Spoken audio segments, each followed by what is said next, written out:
Bueno, les voy a hacer este videíto rapidito porque, a ver, ¿qué pasa con esto? A ver si se oye. Porque quiero, ¿verdad?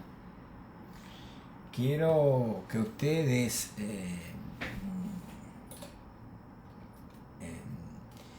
pues sepan algo sobre este tema de la metafísica, que tanto la gente habla de la metafísica. Y la metafísica para allá y la metafísica para acá. Y señores, aquí nadie sabe lo que es la metafísica.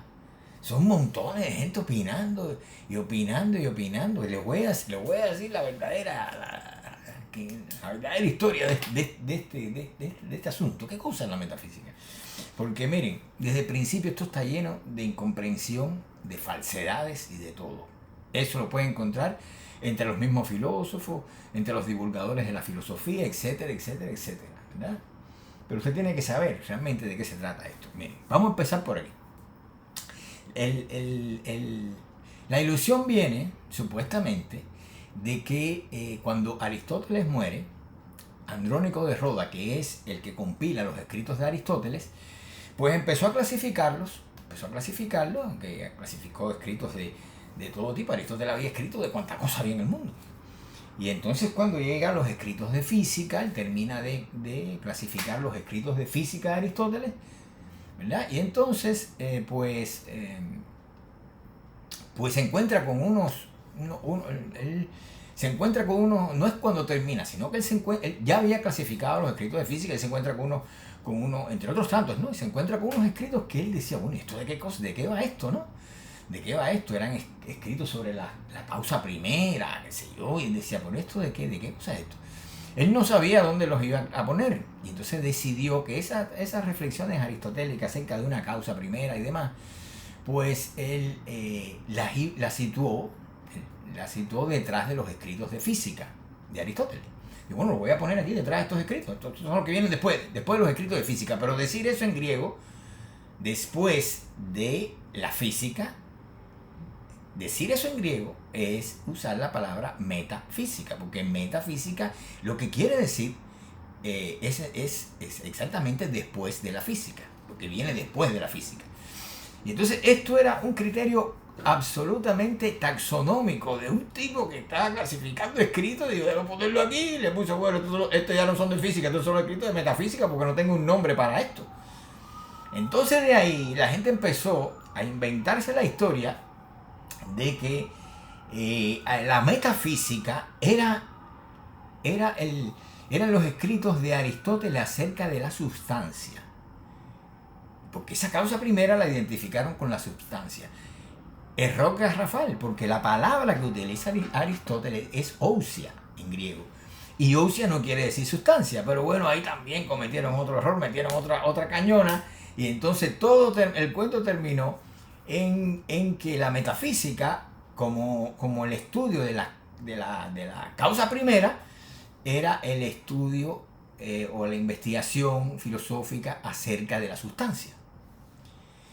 Y entonces se tradujo mal el concepto de ousia como sustancia, y obviamente se puso como la primera, traducida así de las categorías aristotélicas. Aristóteles decía que había una categoría que era la única que era capaz de existir por sí misma, pero esa no era la categoría de sustancia, la traducción estaba mal, era la esencia.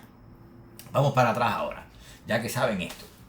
Eh, el, la primera categoría que nosotros encontramos filosóficamente hablando, Hegel decía de esto, que era el primer pensamiento, es la categoría de ser. O sea, siguiendo a Hegel, se ha identificado que la categoría más abstracta de toda, el pensamiento, el inicio de la filosofía, etcétera, etcétera, es el ser. ¿Por qué? Porque es la que corresponde a la filosofía de Parménides, ¿no? Toda la filosofía de Parménides está montada sobre esa categoría, supuestamente. Pero es ahí que hay otro error. Otro error. Tampoco Parménides habló del ser. O sea, Parménides habló del ente. Del ente. Y el ente, que no es el ser, en la filosofía de Parménides, es lo mismo que la existencia. No hay que complicarse mucho la vida. La manera en que él entendía el ser, vamos a decirlo así, ese ser parmenidio que en realidad era el ente, era como existencia, ¿no? Punto de vista de la existencia. Entonces, no se puede decir que Parménides es el fundador tampoco de la ontología, no hablemos ya de la metafísica. No es el fundador de la ontología, puesto que la filosofía parmenidia no es una ontología, puesto que no habla del ser, sino del ente. El ser se usa sencillamente como usted lo usa en el lenguaje popular, pero no como una categoría filosófica. Esa categoría, en el caso del sistema parmenidio, es el ente, ¿no? Entonces, entiendan el ente como existencia, y punto. Ahora, viene Platón, es el otro momento importante aquí. ¿Y qué dice Platón? Toda la filosofía, fíjense que yo le estoy relacionando las filosofías completas, su proyección histórica, su aparecer en la historia como una categoría del pensamiento. Esto es importante para al final lo que voy a decir. O sea, toda la filosofía parmenidia es una filosofía del ente. Esa es una categoría. La filosofía de Platón es una filosofía sobre la ousia, sobre la esencia. Platón es el que describe esa ousia, el que lo descubre, y obviamente Aristóteles, que es un seguidor de la filosofía platónica, su discípulo, pues se mantiene bajo la égida de esta misma categoría de pensamiento, la ousia. O sea, Platón y Aristóteles son filosofía los dos de la ousia, son una filosofía de la esencia. Por lo tanto, tenemos primero la existencia con Parménides, ¿ok? Y la segunda categoría que viene entonces es la esencia. Fíjense que todo encaja perfectamente. Usted le puede decir ente, puede decir ousia, qué sé yo, pero está hablando en realidad de la esencia y la existencia. O sea, de la existencia primero y de la esencia con Platón y Aristóteles. Esa es la categoría bajo las cuales piensan la realidad Platón y Aristóteles, la categoría de la esencia, la ousia. Pero sucede que Aristóteles desarrolló un poquito más allá la filosofía platónica, sobre todo con la idea de que la esencia debe particularizarse. Eso no me da tiempo a explicarlo aquí, pero es una parte muy, muy interesante por cuanto para Aristóteles, o sea, esta esencia platónica que se mantenía separada de las cosas constituía la realidad de las cosas, porque era su esencia, el quid, la quiditas, es la quididad. Cuando uno dice el quid de la cosa, es la esencia de la cosa. Pues entonces esa quiditas, Aristóteles decía que si se mantenía al margen de las cosas como un ser abstracto ahí, pues no tenía ningún significado, ¿no? Que la esencia tiene que particularizarse y ser parte de la cosa misma. Para eso él se inventa entonces esta teoría de la forma y habla de la materia y la forma, etcétera, etcétera. Entonces, bueno, ya las cosas son una unidad de materia y forma por cuanto hay una materia que no tiene que ver con la esencia y una forma que es el momento relacionado con la ousia o con esa quiditas que es la esencia particularizada en la cosa, ¿no? Una cosa particular pues tiene su propia esencia adentro, no es que está afuera, como un ente abstracto y general, sino particular. Esa es valga la redundancia, la particularidad de la visión de Aristóteles, que la esencia tiene que particularizarse y estar en las cosas mismas, para que esas cosas puedan ser reales. Y al mismo tiempo la esencia tenga algún significado, ¿no? Pero fíjense ustedes que ya nosotros tenemos la esencia, estamos dando pasos en la historia de la filosofía, pero estamos viendo desde el punto de vista lógico, de las categorías lógicas. Tenemos la esencia, tenemos la existencia, tenemos es el lenguaje, el hábito de decir primero la esencia, ¿no? Tenemos primero la existencia, luego tenemos la esencia, tenemos el momento de la esencia particularizada que está apuntando a la existencia, porque una cosa existe cuando tiene la esencia en sí misma, de acuerdo a la visión aristotélica. Entonces, si tenemos ya la existencia y tenemos la esencia y una esencia que apunta a la existencia, obviamente el otro momento fundamental de la evolución de los sistemas filosóficos y de la propia lógica del pensamiento, pues va a ser la unidad de la esencia y la existencia. Pero ya esto rompe con toda la tradición antigua de pensamiento, y eso se logra en el mundo medieval, en la filosofía medieval. Y la figura descollante aquí, ¿quién es? Santo Tomás de Aquino. Y Santo Tomás dijo que el ser era justamente la esencia que envolvía su existencia, o sea, la unidad de la esencia y la existencia, una esencia que se revelaba a sí mismo como existencia. Esa particular relación de la esencia y la existencia como una unidad, como el ser que envuelve en sí mismo su esencia y la existencia, que es justamente el concepto de ser, concepto tomista. Por lo tanto, ya usted está viendo que el ser no tiene nada que ver con Parménides. Tuvieron que pasar muchos siglos para que la humanidad se elevara a la categoría del ser. Y pensar, aquí discrepo con Hegel, que pone el ser al principio y lo identifica con la filosofía de Parménides. No me parece correcto. Pero bueno, si entendemos el ser como ente, pues no pasa nada. O sea, se estaba pensando más bien en el ente, aunque se dijera ser, ¿no? Pero no quiero ser muy... para que no se me aburran con esto. Bueno, ahí tenemos la categoría de ser y por lo tanto el fundador de la ontología, ¿quién es? Santo Tomás. Podemos darle a él eso, el tipo que más desarrolló el pensamiento de esta idea del ser fue justamente Santo Tomás, como unidad de la esencia y la existencia. Ahora bien, ¿y qué pasa con la metafísica? ¿Dónde está la metafísica? Esta metafísica está perdida en todo esto. He caminado siglos de filosofía y no aparece la metafísica. Por eso les digo que lo están engañando. Ni la metafísica es una cosa aristotélica, ni es el estudio de la causa primera, ni nada de eso que digo Aristóteles. La historia no habló de la sustancia, sino que habló de la ousia, como ustedes saben ya. Entonces, lo que realmente se llama metafísica, lo que se entiende por metafísica, y yo apoyo esta idea que es hegeliana, es la reflexión acerca de la substancia. La sustancia aparece con el pensamiento moderno, no es una categoría que fue usada anteriormente. No la usó Aristóteles, como ya les digo, Aristóteles usaba la esencia, pensaba a través de la esencia. Y entonces, ni tampoco Santo Tomás. Entonces toda la filosofía moderna es una reflexión acerca de la sustancia. Y justamente la reflexión acerca de la sustancia es lo que se llama metafísica. Ese nombre que Andrónico de Rodas acuñó, pero con una intención y con un significado completamente clasificatorio, ¿verdad? Para clasificar unos textos, pues se convirtió en una categoría filosófica únicamente con la modernidad y a partir de, para no equivocarnos, a partir del cartesianismo, o sea, el dualismo de la sustancia con Descartes. Descartes va a reconocer, hay dos sustancias, eso lo hace Descartes en el mundo moderno. Y entonces vamos a ver cómo podemos sintetizar toda esta realidad. Bueno, mira, la podemos reducir a dos. Esas dos son irreductibles entre sí, esas dos sustancias. Luego viene Spinoza y dice hay una sola. Eso sería otro momento, si ustedes están interesados se lo explicaría, ¿no? O sea, cómo la filosofía moderna se debate acerca de todo este problema de la sustancia, que es una reflexión acerca de la sustancia. Eso, señores, es metafísica. No lo demás, todas estas interpretaciones que son incluso místicas y no sé qué, la metafísica, no se dejen engañar, la metafísica es la reflexión acerca de la sustancia y punto. Esto es una cosa filosófica, esto no es más nadie.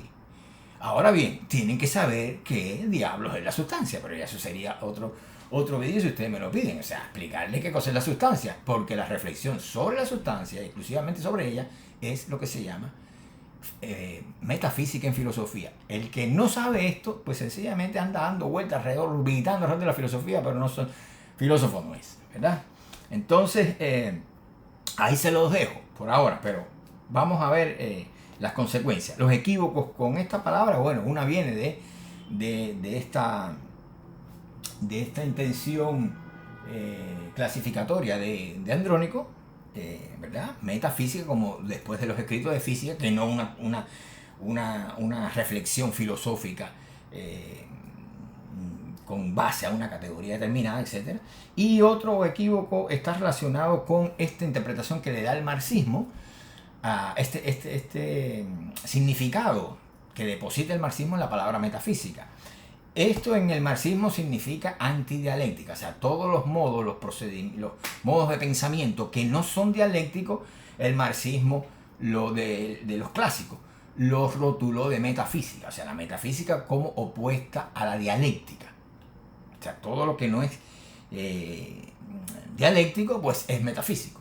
Y en este panorama que se extendió por buena parte del mundo, dominó las mentes de mucha gente, el marxismo, usted sabe el alcance que tuvo, y en vastas regiones del planeta, pues ahí se tuvo a mi tutor, que les hablé en un vídeo pasado acerca de él, de Linkov. Linkov, apréndase su nombre.